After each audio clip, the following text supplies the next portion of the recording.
l'invité politique est double et pas politique, mais syndicaliste et entrepreneurial. On va parler évidemment de l'intervention de François Hollande ce soir avec Nadine Ourmand. Bonjour. Bonjour. Vous militez chez Doux, on le sait, pour FO. Vous avez failli participer à l'émission de ce soir et puis on ne sait pas très bien ce qui s'est passé, mais finalement ce ne sera pas le cas.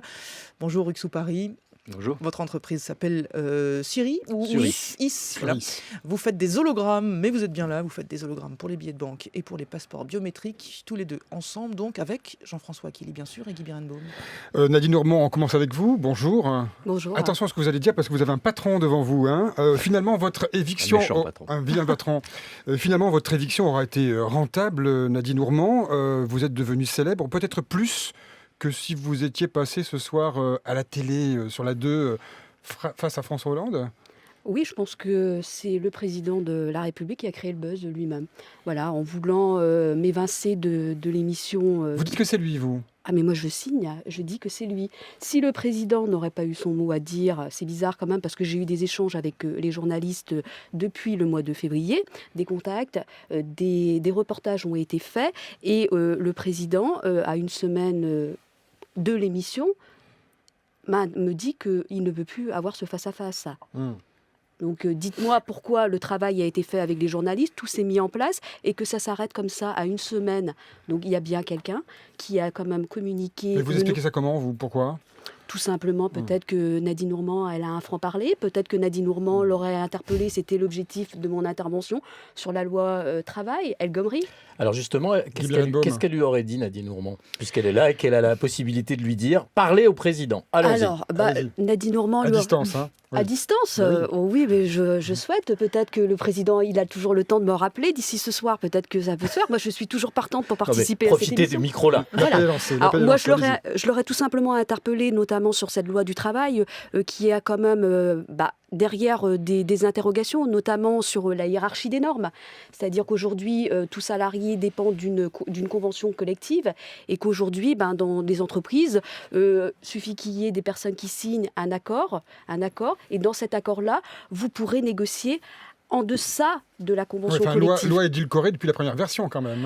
Oui, mais attendez, il y a toujours des craintes. Ça veut dire qu'il y aura une ouverture donc, sur la durée du travail, sur le temps de travail de nuit, sur la dérogation hebdomadaire du travail. Donc tout ça, ça va être remis en cause. Il faut le remettre. On pourra négocier en deçà des accords de branche, des conventions collectives. Donc, c'est-à-dire que c'est un pas en arrière. Mais le président, il vous aurait sans doute répondu, moi je ne suis pas le président de la République, je vous rassure, il vous aurait sans doute répondu quelque chose du genre, il faut peut-être déverrouiller le monde du travail en France, trop compliqué, trop serré, trop tendu, trop stressé même. Attendez, le président, il n'est pas là pour faire une politique. S'il met en place une loi, il doit quand même connaître les conséquences qu'il va avoir sur cette loi dans le monde du travail.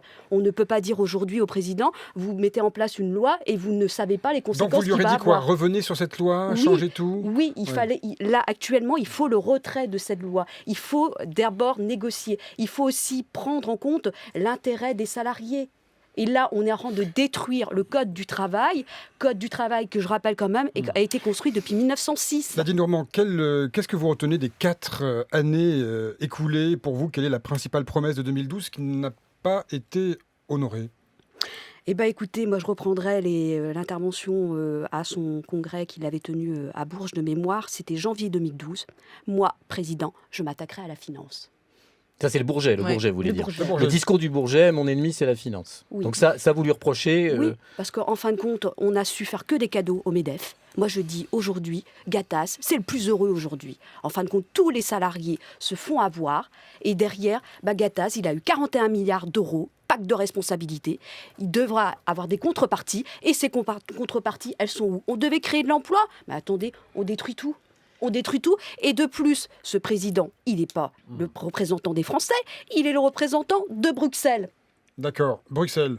Oui. Bon, il prend ses ordres à Bruxelles. Mais bien sûr. Et qu'est-ce que pourrait faire le président d'ici à l'élection 2017 pour vous décider à voter pour lui si d'aventure il se représentait ?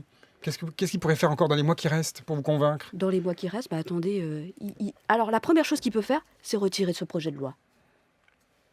C'est retirer ce projet de loi. C'est tout simplement ce que demandent aujourd'hui les travailleurs. Et qu'on revoie, et qu'on négocie, et pas qu'on nous impose. Voilà.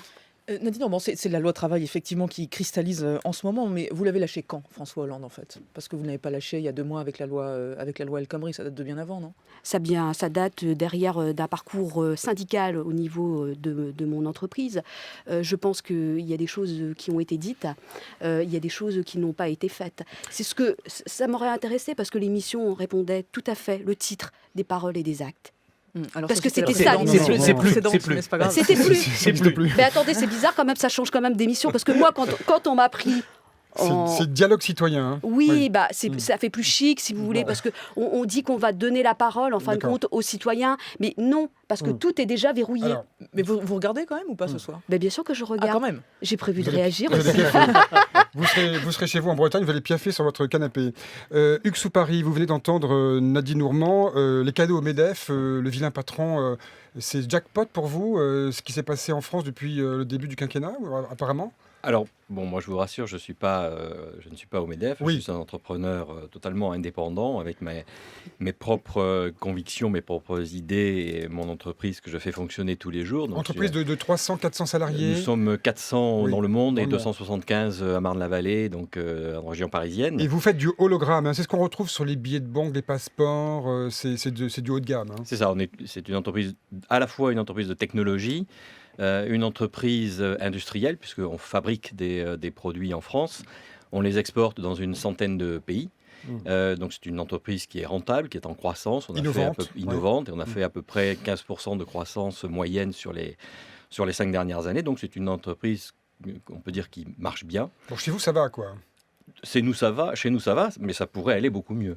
C'est ça en fait mon message, c'est que il me semble beaucoup plus facile de faire marcher mieux des entreprises qui marchent déjà que de sauver des entreprises qui ne marchent pas. Juste un mot, elle vous fait frémir, Nadine Normand, quand elle dit les patrons, ils ont tout eu, oubliez le MEDEF, hein, mais les patrons ont tout eu depuis 2012, et puis les salariés, rien. Non, frémir pas du tout. Je pense qu'effectivement, il peut y avoir une lecture de cette nature, savoir les patrons ont reçu 40 milliards. Bon, maintenant, si vous divisez les 40 milliards et que vous regardez ce que ça donne réellement dans les entreprises, ça donne On parle très du peu de CICE. Hein. En fait, quel était le problème ? Le problème, c'était les entreprises considèrent qu'elles n'ont pas assez de marge.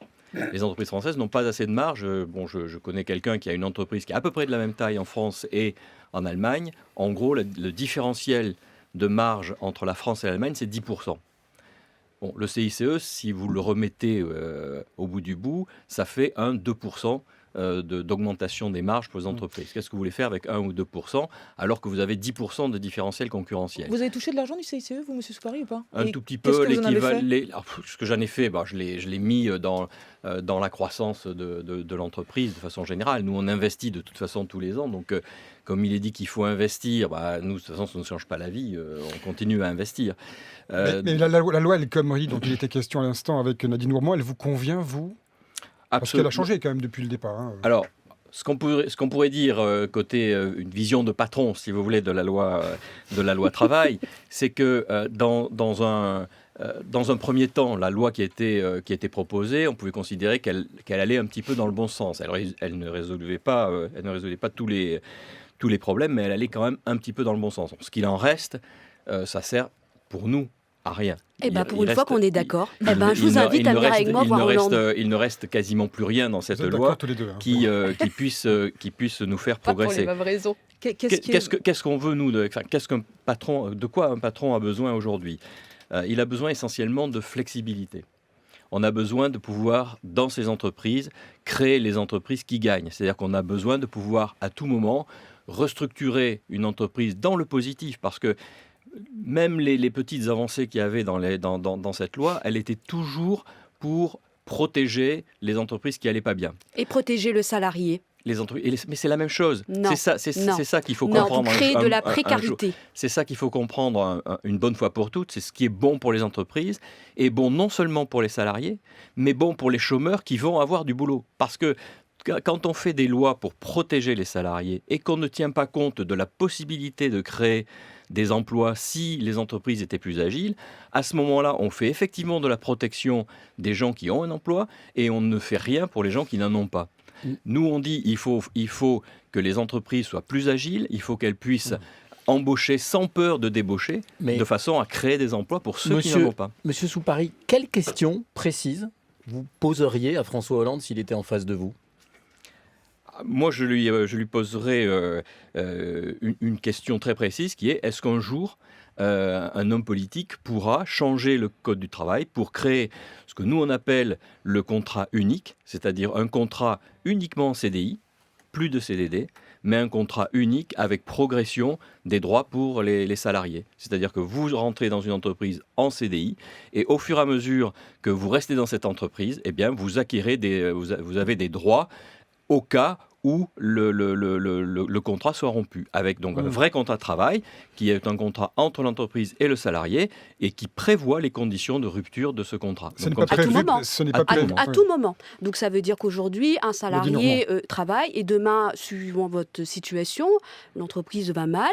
Là, comme c'était dans la loi El Khomri, un trimestre où derrière chiffre d'affaires en baisse, vous pouvez licencier. Mais il faut derrière le salarié, c'est pas grave. Dommages collatéraux, il devient demandeur d'emploi et on le met à la charge de la société. Mais non, il n'est pas à la charge de la société puisque l'entreprise, non, pas du tout. L'entreprise, non. Pôle emploi, c'est quoi ? L'entreprise paye une assurance chômage. Quand vous payez une assurance, salarié aussi. Non, c'est l'entreprise qui paye tout. Si vous avez le coût du travail, si vous voulez, c'est un coût. Par exemple, moi, dans mon entreprise, le coût du travail, c'est 1/3 du chiffre d'affaires. Voilà. Je verse 1/3 du chiffre d'affaires à mes salariés, que ce soit du salaire direct ou des charges que je paye pour le compte du salarié. Hugues Paris, cette proposition du contrat unique ne figure pas parmi les projets de l'actuel gouvernement. Qu'est-ce que vous retenez, vous, de ce qui n'a pas été... quelle parole n'a pas été tenue depuis 2012, selon vous? Même question qu'à Nadine Ourmand. Si vous voulez, je pense que tous les entrepreneurs aujourd'hui sont des entrepreneurs frustrés, puisqu'on a quand même eu des discours qu'on pourrait qualifier des discours d'amour de l'entreprise. Et en fait, au bout du bout, il ne se passe rien pour les entreprises, ou des choses extrêmement marginales. Si, il y en a qui partent avec des jolis parachutes dorés, comme 5 millions d'euros. Quand est-ce qu'on va s'attaquer à ça ? Quand est-ce qu'on va s'attaquer à ça ? Quand est-ce que ce gouvernement va vraiment s'attaquer à ça ? Est-ce qu'aujourd'hui, un patron a besoin d'avoir d'autant d'argent pour vivre ? Ce soir, on va vous regretter, Nadine Ourmand, ce soir, à la télévision. Il ne faut pas confondre patron et patron. Les patrons dont vous parlez, ce sont les salariés des grands groupes qui ont été nommés patrons. Moi, je parle au nom des entrepreneurs. Vous savez ce que je vais proposer ? C'est que dans les entreprises, il y a des négociations annuelles obligatoires. Qu'on négocie le salaire des patrons et on va les mettre un peu au SMIC et on va voir ce que ça va leur donner. C'est la fin. Vous rentrez en Bretagne, c'est ça, ce soir ? Oui. C'est dommage parce qu'on aurait pu faire une soirée ensemble. Oui. Ah non, on peut tenir 2 heures comme ça. Ce serait très bien. En un mot quand même, Monsieur Soupary, est-ce que vous seriez macroniste ou pas ? Est-ce que ça vous intéresse, ça ? Alors, moi, je pense que Emmanuel Macron propose des choses intéressantes. Je pense, pour ma part, que l'idée que l'économie n'est ni de droite ni de gauche, mais nécessaire pour faire avancer le pays, c'est une bonne idée. Je pense qu'ensuite, la politique, de droite ou de gauche, c'est une politique qui devrait se faire sur la base de qu'est-ce qu'on fait avec l'argent qu'on a gagné. Mais comment on fait pour gagner cet argent ? On ne l'envoie pas dans les paradis fiscaux. C'est des choses tout à fait simples. On ne les envoie pas dans les paradis fiscaux. Tout à fait. Par exemple, payer des impôts en France, c'est tout simplement ça. Et tous ces gens-là... Tout à fait. C'est ça la politique. Et ce sera le mot de la fin. C'est ça la politique. Nous nous quitterons, nous séparerons sur un accord entre vous deux. C'est formidable. Vous êtes d'accord. Et bonne télé ce soir. Allez boire un café. Merci Hugues Soupary. Merci aussi à vous, Nadine Ourmand.